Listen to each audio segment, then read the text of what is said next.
नमस्कार साथियों, स्वागत है आपका the history volt with Sandeep में। साथियों, लास्ट वीडियो में हमने पढ़ा था रोलट एक्ट के बारे में और हमने जाना था कि किस तरीके से अंग्रेज़ी सरकार ने भारत के अंदर जो क्रांतिकारी विचारधारा लगातार फैल रही थी या जो राष्ट्रवाद की भावना लगातार फैल रही थी, उस विचारधारा को कंट्रोल करने के लिए, उसको दबाने के लिए अंग्रेज़ी सरकार एक काला कानून लेके आती है। ठीक है, और उस कानून को रोलट एक्ट के नाम से जाना गया, जो कि मार्च 1919 में ब्रिटिश सरकार ने हिंदुस्तान में लागू कर दिया था।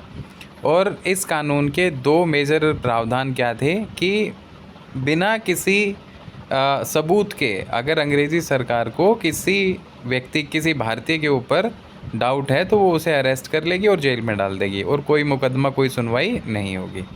ठीक है, तो ये दोनों प्रावधान हमें उसमें देखने को मिलते हैं। तो उसके बाद हमने जाना था कि इसके विरोध में गांधी जी ने सत्याग्रह सभा की स्थापना की थी और पूरे देश में हड़तालों का आयोजन किया जाता है। और उन्हीं हड़ताल के चलते गांधी जी का पंजाब और दिल्ली में जो प्रवेश था उसको लेके अंग्रेज़ी सरकार ने प्रोहिबिशंस लगा दिए थे, प्रतिबंध लगा दिए थे। तो उसी विरोध प्रदर्शन के तहत पंजाब में एक इंसिडेंट होता है जिसे जलियांवाला बाग हत्याकांड के नाम से जाना जाता है। तो साथियों, आज हम लोग पढ़ने वाले हैं जलियांवाला बाग हत्याकांड, जो कि 13 अप्रैल 1919 ईस्वी को होता है। तो जानेंगे कि भाई इसमें क्या क्या चीज़ें हुई, कैसे हुआ, क्या हुआ, करने वाला कौन था और इसका इम्पैक्ट क्या पड़ा, कहाँ तक इसने स्वतंत्रता संग्राम की गति को प्रभावित किया था। तो शुरुआत करते हैं जलियांवाला बाग हत्याकांड के साथ। तो सबसे पहली चीज़ ये है साथियों कि जलियांवाला बाग हत्याकांड की अगर हम बात करें तो 13 अप्रैल 1919 ईस्वी को जो है ये अमानवीय घटना होती है। और ये होती कहाँ है तो पंजाब के अमृतसर में जलियांवाला बाग है, तो वहीं पे ये घटना घटित होती है 13 अप्रैल 1919 ईस्वी को। ठीक है, कारण क्या रहा? कारण ये रहा कि रोलट एक्ट का विरोध जब पूरे भारत में हो रहा था तो पंजाब में भी ज़ोर शोर से रोलट एक्ट का विरोध किया गया था। और पंजाब के दो स्थानीय नेता थे, एक का नाम था डॉक्टर सैफुद्दीन किचलू और दूसरे थे डॉक्टर सत्यपाल। तो रोलट एक्ट का ये लोग भी विरोध कर रहे थे और रोलट एक्ट के विरोध के चलते पंजाब के इन दोनों लोकप्रिय नेताओं को अंग्रेज़ी सरकार ने गिरफ्तार कर लिया था।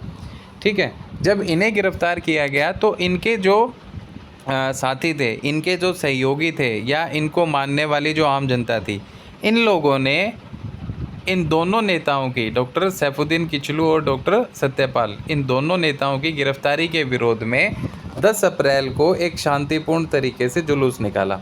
ठीक है, और इस शांतिपूर्ण निकाले गए जुलूस के ऊपर अंग्रेज़ी सरकार ने गोली चलवा दी। यानी जो पुलिस थी, पुलिस ने इन निहत्थे लोगों के ऊपर गोली चला दी और इस गोली कांड में कुछ आंदोलनकारी मारे जाते हैं। अब जैसे ही ये घटना होती है, इस घटना के चलते क्या हुआ कि जो भीड़ थी वो बेकाबू हो जाती है और सारी की सारी जो सिचुएशन थी वो जो अभी तक ब्रिटिश सरकार के दबाव में लोग काम भी कर रहे थे, तो सारी की सारी जो परिस्थितियां हैं वो एकदम अपोजिट हो जाती हैं। जैसे ही इस शांतिपूर्ण जुलूस के ऊपर गोलीबारी होती है, उसके बाद में भीड़ बेकाबू हो जाती है और जैसे ही भीड़ बेकाबू होती है तो वहाँ का जो लॉ एंड ऑर्डर है, जो न्याय व्यवस्था है, वो न्याय व्यवस्था प्रभावी नहीं रह पाती। इसी के चलते 12 अप्रैल 1919 को क्या हुआ कि पंजाब में सेना बुलाई गई। ठीक है, 12 अप्रैल 1919 को पंजाब में सेना बुलाई गई और मार्शल लॉ डिक्लेयर कर दिया गया। ठीक है, मार्शल लॉ मतलब एक तरीके से धारा 144 वाली स्थिति जो है वो पंजाब के अंदर लागू कर दी गई और पंजाब के उस समय लेफ्टिनेंट गवर्नर थे माइकल ओ डायर। ठीक है, तो जैसे ही ये सारी घटनाएं क्रमबद्ध रूप से होते हैं, उसी समय 13 अप्रैल 1919 को अमृतसर के जलियांवाला बाग में बहुत सारे लोग इकट्ठे होते हैं। और जो ये बहुत सारे लोग इकट्ठे हुए थे तो इनमें ज़्यादातर अगर देखा जाए तो लोग जो है वो बैसाखी का त्यौहार मनाने के लिए इकट्ठा हुए थे। साथ ही साथ जो स्थानीय नेताओं की गिरफ्तारी हुई और उसके बाद में उस गिरफ्तारी के विरोध में जो जुलूस निकल रहा था, जो शांतिपूर्ण तरीके से प्रदर्शन किया जा रहा था, उसके ऊपर जो गोलीबारी हुई, तो इन्हीं बातों को लेके इन्हीं बातों के संदर्भ में चर्चा करने के लिए एक आम सभा भी इसी दिन जलियांवाला बाग में होनी थी। तो 13 अप्रैल 1919 को जलियांवाला बाग एक तरीके से खचाखच भरा था। यहाँ पे महिलाएं भी थी, बच्चे भी थे, बड़े बुजुर्ग भी थे और ऐसे लोग जो क्रांतिकारी विचारधारा से ताल्लुक़ रखते हैं, ये लोग भी थे। तो इन लोगों का प्राइम जो मुख्य उद्देश्य था वो था बैसाखी के त्यौहार को इस त्यौहार को सेलिब्रेट करना, साथ ही साथ जो राजनीतिक घटनाक्रम हो रहे थे उनके सिलसिले में सभा करके बातचीत करना कि भाई आगे क्या किया जाए। ठीक है, तो 13 अप्रैल 1919 दिन है बैसाखी का, जगह है अमृतसर। अमृतसर में भी कहाँ, जलियांवाला बाग। तो 13 अप्रैल 1919 को बैसाखी के दिन अमृतसर के जलियांवाला बाग में गोलीकांड और नेताओं की गिरफ्तारी के विरोध में एक शांतिपूर्ण सभा का आयोजन किया गया था। ठीक है, और इसी समय क्या होता है कि किसी ने इस सभा की, या यहाँ जो राजनीतिक लोग इकट्ठे हुए थे या जो स्वतंत्रता संग्राम से जुड़े हुए लोग इकट्ठे हुए थे, इस बात की जानकारी, इस बात की सूचना ब्रिटिश पुलिस को दे दी। और जैसे ही पुलिस को ये पता चलता है, तो क्योंकि ऑलरेडी मार्शल लॉ डिक्लेयर किया जा चुका था कि भाई पंजाब में जो है मार्शल लॉ लागू कर दिया गया है और लोग जो है वो समूहों में नज़र ना आए। अब इन लोगों को इस विषय में इतनी जानकारी थी नहीं, जो लोग यहाँ इकट्ठे हुए उन्हें इतनी जानकारी थी नहीं, क्योंकि एक तो ये बिल्कुल हटके था जिस जगह ये लोग इकट्ठे हुए, तो इन्हें इस बात की इतनी जानकारी थी नहीं। और जैसे ही पुलिस को इस बात का पता चलता है कि भीड़ इकट्ठी हुई है जलियांवाला बाग हत्याकांड में और किसी ने ये सूचना दी कि भाई वो अंग्रेज़ी सरकार के खिलाफ कोई बहुत बड़ा प्लान कर रहे हैं, तो ऐसे में ब्रिटिश जो पुलिस है, ब्रिटिश हुकूमत है, उसके हाथ पांव फैलने शुरू हो जाते हैं। और वो लोग क्या करते हैं कि जो अंग्रेज़ जनरल डायर था उसको भेज दिया जाता है यहाँ पे। ठीक है, उसे सिचुएशन को कंट्रोल में करने की डायरेक्शन दे दी जाती है और अंग्रेज़ जनरल डायर जो है बिना किसी पूर्व सूचना के यहाँ पहुँच जाता है। यहाँ पहुँचने के बाद उसने क्या किया, उसने देखा जलियांवाला बाग में चारों तरफ लोग ही लोग हैं, इनमें महिलाएं भी हैं, बच्चे भी हैं, बुज़ुर्ग भी हैं, हर प्रकार के नौजवान भी हैं। तो ये जलियांवाला बाग में एंट्री करता है। उसके बाद इस बाग के जितने भी गेट थे उन गेट को बंद करवा देता है और उसी समय बिना किसी को चेतावनी दिए, बिना किसी को वार्निंग दिए उस पूरी की पूरी भीड़ के ऊपर गोली चलाने का आदेश दे देता है। और कहा जाता है साथियों कि इस भीड़ में, इस गोलीबारी में लगभग 1000 के करीब लोग मारे जाते हैं। तो ये जो आदेश दिया था गोली चलाने का, वो दिया था जनरल डायर ने। ठीक है, सरकारी रिपोर्ट क्या कहती है? तो साथियों सरकारी रिपोर्ट ये कहती है कि लगभग 10 मिनट तक गोलीबारी हुई थी और उस गोलीबारी में 379 लोग जो है मारे गए थे और लगभग 1200 लोग जो है घायल हुए थे। ये तो थी सरकारी रिपोर्ट। सरकारी रिपोर्ट कहने का मतलब कि जो अंग्रेज़ी सरकार ने इस गोलीकांड के बाद में अपना जांच आयोग बिठाया, तो उस जांच आयोग ने ये अपनी रिपोर्ट पेश की कि भाई लगभग 10 मिनट गोलीबारी हुई थी और 379 लोग इसमें मारे गए थे और लगभग 1200 लोगों के घायल होने की इसमें सूचना मिली थी। अब जैसे ही इस घटना के बारे में हिंदुस्तान में जानकारी फैलती है, तो हिंदुस्तान के तमाम इलाकों में लोग जो हैं वो अंग्रेज़ी सरकार के ख़िलाफ़ आग बबूला हो जाते हैं, वो गुस्से में हो जाते हैं और अपना आक्रोश का प्रदर्शन करना शुरू कर देते हैं। भाई जाहिर सी बात है, आप निहत्थे लोगों के ऊपर गोली चला रहे हो, बिना किसी सूचना के गोली चला रहे हो, आप ये भी नहीं देख रहे कि वहाँ महिलाएँ भी हैं, बच्चे भी हैं, बड़े बुज़ुर्ग भी हैं, और ऐसे ही आनन फानन में आके गोली चलाने का हुक्म दे दिया। तो ये क्या है? ये एक प्रकार से अमानवीय घटना है, मानवता को शर्मसार कर देने वाली घटना है। तो जैसे ही इस गोली कांड के बारे में, इस हत्याकांड के बारे में, इस नरसंहार के बारे में हिंदुस्तान में जानकारी चिंगारी की तरह फैलती है और लोग जो है वो अंग्रेज़ी हुकूमत के ख़िलाफ़ उठ खड़े होते हैं, आक्रोशित हो जाते हैं, अपने गुस्से का प्रदर्शन करते हैं, तो एक तरीके से पूरा हिंदुस्तान जो है वो इस घटना ने पूरे हिंदुस्तान की जो सोई हुई आत्मा थी उस राष्ट्र चेतना को झकझोर डाला और राष्ट्रीय आंदोलन की दिशा ही बदल दी। तो ये एक चीज़ हमें देखने को मिलती है कि किस तरीके से अब जो है वो आंदोलन एक नया रूप धारण करेगा, स्वतंत्रता संग्राम जो है वो एक नया रूप धारण करेगा। अब इस हत्याकांड, इस नरसंहार, इस गोलीकांड के विरोध में क्या किया गया, जो रविंद्रनाथ टैगोर थे उनके पास में कुछ उपाधियां थी, उन्हें जो है नाइट और सर की उपाधि दी गई थी ब्रिटिश सरकार की तरफ से। तो इस गोलीकांड के, जलियांवाला बाग हत्याकांड के विरोध में रविंद्रनाथ टैगोर ने नाइट और सर की उपाधि त्याग दी, वापस कर दी ब्रिटिश सरकार को कि भैया हमें ऐसा आत्मसम्मान, ऐसा सम्मान जो है आपसे नहीं चाहिए। इसके साथ ही वायसराय की कार्यकारिणी के सदस्य थे शंकर नायर। तो शंकर नायर साहब ने वायसराय की कार्यकारिणी के सदस्य के तौर पे जो अभी तक काम कर रहे थे, तो वहाँ से इन्होंने त्यागपत्र दे दिया। तो रविंद्रनाथ टैगोर ने क्या किया, इन्होंने नाइट और सर की उपाधि लौटा दी अंग्रेज़ी सरकार को, और शंकर नायर ने वायसराय की कार्यकारिणी के सदस्य से त्यागपत्र दे दिया। तो ये सभी लोगों का अपना अपना तरीका था विरोध करने का। अब होता क्या है कि सरकार दबाव में आ जाती है चारों तरफ। जब इस तरीके से सरकार का विरोध हो रहा था, तो इस विरोध के चलते ब्रिटिश हुकूमत दबाव में आती है और वो एक जांच आयोग गठित कर देती है। और ये जो जांच आयोग था उसको नाम दिया गया हंटर समिति, ठीक है, क्योंकि ये W हंटर के नेतृत्व में इस समिति का गठन किया गया था। अब इसके सदस्यों की अगर बात करें साथियों, तो इसमें एक तो लॉर्ड हंटर शामिल था जो कि इसका अध्यक्ष था समिति का। इसके साथ ही जस्टिस रस्किन इसमें शामिल था, और एक इसमें मिस्टर राइस। ये तीन तो अंग्रेज़ थे, ठीक है। हंटर समिति का संबंध किससे है, तो हंटर समिति का संबंध है जलियांवाला बाग हत्याकांड से।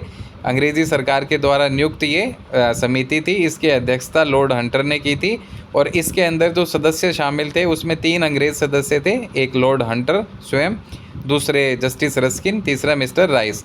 इसके अलावा एक और जॉर्ज बरो, सर जॉर्ज बरो भी इसमें शामिल थे। तो मूलतः 4 अंग्रेजी सदस्य थे इसके, और 3 इसके भारतीय सदस्य थे, ठीक है। तो देख लेते हैं एक बार। लॉर्ड हंटर इसमें शामिल थे, जस्टिस रस्किन जो इसके सदस्य थे, मिस्टर राइस इसके सदस्य थे, जॉर्ज बरो और टॉमस स्मिथ, ठीक है, टॉमस स्मिथ। तो ये जो है कुल मिला के 5 सदस्य अंग्रेज़ों की तरफ से थे, और 3 सदस्य सर चीमनलाल सीतलवाड़, साहबजादा सुल्तान अहमद और जगत नारायण, ये 3 भारतीय सदस्य थे। तो हंटर समिति की बात करें तो इसका संबंध जलियांवाला बाग हत्याकांड से है। इस कमेटी की नियुक्ति करती है ब्रिटिश सरकार। इसके अध्यक्ष होते हैं कौन, तो लॉर्ड हंटर, और इसके अलावा जस्टिस रस्किन इसमें शामिल थे, मिस्टर राइस इसमें शामिल थे, जॉर्ज बरो इसमें शामिल थे इस सदस्य के तौर पे, और टॉमस स्मिथ इसमें शामिल थे। और इन 5 के अलावा 3 भारतीय सदस्य भी इसमें शामिल थे, चिमनलाल सीतलवाड़ और सुल्तान अहमद और जगत नारायण। तो ये समिति को अब अपनी रिपोर्ट पेश करनी थी। किस चीज़ की रिपोर्ट पेश करनी थी, तो भाई इन्हें रिपोर्ट पेश करनी थी कि ये जो गोलीकांड हुआ इसमें क्या क्या चीज़ें हुई और किस तरीके इसमें फ़ॉल्ट किसका था और सही मायने में यहाँ पे क्या हो रहा था, ठीक है। अब इस समिति की रिपोर्ट आई। अब इस समिति ने क्या किया, इस समिति ने बताया कि भाई जो जनरल डायर है, डायर ने क्या किया, डायर ने अपने कर्तव्यों को गलत समझा। हंटर समिति की रिपोर्ट में ये बात स्पष्ट तौर पर लिखी गई कि जो जनरल डायर है उसने अपने कर्तव्यों को गलत समझा, और उसने क्या किया, उसने ज़रूरत से ज़्यादा यानी आवश्यकता से अधिक बल का प्रयोग किया, ठीक है। तो ये दोनों चीज़ें देख के तो साथियों हमें लगता है कि अंग्रेज़ों के इस कमीशन ने कहीं ना कहीं एक अच्छी, एक ईमानदारी भरी रिपोर्ट जो है वो पेश की थी, ठीक। लेकिन इसी के साथ उन्होंने क्या कहा, इसी के साथ इस रिपोर्ट में इस चीज़ को भी मेंशन किया गया था कि फिर भी जनरल डायर ने जो काम किया था वो ईमानदारी के साथ किया था। कहने का मतलब कि जनरल डायर ने उस समय जो उचित समझा उसी को ईमानदारी के साथ उसने निभाया था। तो इस रिपोर्ट ने कहीं ना कहीं शुरू में तो ये दर्शाया कि भाई डायर ने कर्तव्यों को गलत समझा और साथ ही साथ उसने अधिक ज़रूरत से ज़्यादा बल का प्रयोग किया, लेकिन लास्ट में इसमें मेंशन किया गया कि डायर ने उस समय जो सही समझा उसको ईमानदारी से निभाया। तो ये रिपोर्ट एक तरीके से जनरल डायर को जो है वो कोई कड़ी सज़ा देने के या जनरल डायर को सीधे स्पष्ट रूप में खुले शब्दों में दोषी, इस प्रकार का कोई भी मेंशन जनरल डायर के बारे में इस रिपोर्ट में हमें देखने को नहीं मिलता। और जैसे ही ये रिपोर्ट पब्लिश होती है तो भारतीयों का खून फिर से खोल जाता है, क्योंकि बात तो सही थी। ऐसे कोई व्यक्ति सारे की सारी पावर को अपने हाथ में लेके निहत्थे लोगों के ऊपर गोली कैसे चला सकता है, ठीक है। लेकिन फिर भी कहते हैं कि सज़ा दी गई जनरल डायर को इस रिपोर्ट के बाद में, और सज़ा क्या दी गई कि उसे वापस इंग्लैंड भेज दिया गया। जनरल डायर को क्या किया गया, नौकरी से बर्खास्त कर दिया गया और उसे वापस इंग्लैंड भेज दिया गया। लेकिन कहते हैं कि इंग्लैंड जाने के बाद में इस जनरल डायर को एक दोषी के तौर पे, एक कल्प्रिट के तौर पे ना समझ के वहाँ पे इसके इस गोली कांड का खूब बखान किया गया और उसे शाबाशी दी गई, और किस तरीके से शोर्ड ऑफ ऑनर दिया गया था। ब्रिटेन की जो हाउस ऑफ लॉर्ड थी ब्रिटेन के हाउस ऑफ लॉर्ड में डायर की प्रशंसा में भाषण दिए गए। साथ ही साथ उसे ब्रिटिश साम्राज्य का शेर कहा गया और कहते हैं कि इसे शोर्ड ऑफ ऑनर, तलवार जो वीरता का प्रतीक है, तो शोर्ड ऑफ ऑनर दिया गया और 20,000 पाउंड की धनराशि दी गई। कुछ जगह बताया गया है कि 20 नहीं 2600 पाउंड की धनराशि दी गई थी। ठीक है, तो इस तरीके से कहने का भाव क्या है कि भाई इस इंसान को उस रिपोर्ट आने के बाद कहा तो ये गया कि भाई सज़ा के तौर पे इसको नौकरी से निकाल दो, तो इसे वापस जो है इंग्लैंड भेज दिया गया। लेकिन इंग्लैंड के हाउस ऑफ लॉर्ड में जनरल डायर के सम्मान में कसीदे पढ़े गए, उसके सम्मान में भाषण दिए गए और उसे ब्रिटिश साम्राज्य का शेर कहा गया। साथ ही साथ उसे शोर्ड ऑफ ऑनर जो वीरता का प्रतीक है वो तलवार उसे दी गई और उसे इनाम राशि धनराशि भी उसको दी गई थी। तो ये कैसी सज़ा है साथियों? एक इंसान जो इतना बड़ा नरसंहार करके हिंदुस्तान से वापस इंग्लैंड जाता है और वहाँ पे उसको कल्प्रिट ना समझ के उसका मान सम्मान किया जाता है। ठीक है, उसे वीरता और बहादुरी के पुरस्कारों से नवाजा जाता है। तो कहीं ना कहीं ये चीज़ दिखाती है कि आत्मीयता की भावना ब्रिटिश सरकार के अंदर थी नहीं। मानवता की भावना, एक इंसान का दूसरे इंसान के साथ संबंध क्या होता है, इस तरीके की भावनाओं से वो परिचित थे ही नहीं। खैर चलो, ये तो थी अंग्रेज़ी सरकार के द्वारा हंटर समिति की रिपोर्ट। अब क्या होता है कि भाई भारतीय राष्ट्रीय कांग्रेस ने क्या किया? कांग्रेस ने भी इस हत्याकांड का पुरजोर तरीके से विरोध किया था और बहुत ज़्यादा जो है आलोचना की थी। और इन्होंने भी, कांग्रेस ने क्या किया, कांग्रेस ने भी एक समिति का गठन किया और उस समिति को जांच करनी थी जलियांवाला बाग हत्याकांड की। ठीक है, तो जब कांग्रेस ने इस हत्याकांड के जांच के लिए जो कमेटी गठित की थी, उस कमेटी की अध्यक्षता की थी मदन मोहन मालवीय ने। मदन मोहन मालवीय की अध्यक्षता में एक समिति का गठन किया गया कांग्रेस की तरफ से और इसमें कुछ अन्य सदस्य भी शामिल थे। उन सदस्यों की अगर बात करें तो महात्मा गांधी इसके सदस्य थे, मोतीलाल नेहरू इसके सदस्य थे, CR दास इसके सदस्य थे, MR जयकर और तैयब जी। तो कांग्रेस ने जिस समिति को गठित किया गया था उसको मालवीय समिति के नाम से जाना गया और इस समिति का काम था जलियांवाला बाग हत्याकांड की जांच करना। ठीक है, और इस समिति में मदन मोहन मालवीय अध्यक्ष थे, साथ ही साथ महात्मा गांधी शामिल थे, मोतीलाल नेहरू शामिल थे, CR दास शामिल थे, MR जयकर शामिल थे और तैयब जी, ये लोग जो है इस समिति के सदस्य थे। इस समिति ने अपनी रिपोर्ट पेश की और इस जांच समिति ने जब अपनी रिपोर्ट पेश की तो उसमें डायर की कड़े शब्दों में निंदा की गई थी और साथ ही साथ उसके ऊपर विवेकहीन होकर भावावेश में कदम उठाने का आरोप लगाया। ठीक है, तो कड़े शब्दों में निंदा की गई, विवेकहीन होकर भावावेश में कदम उठाने का आरोप जनरल डायर के ऊपर लगाया मदन मोहन मालवीय समिति ने। ठीक है, तो इस तरीके से, और इस समिति ने बताया कि भाई इसमें कोई 379 लोग ही नहीं मारे गए थे बल्कि मरने वाले लोगों की संख्या 1000 से भी अधिक थी।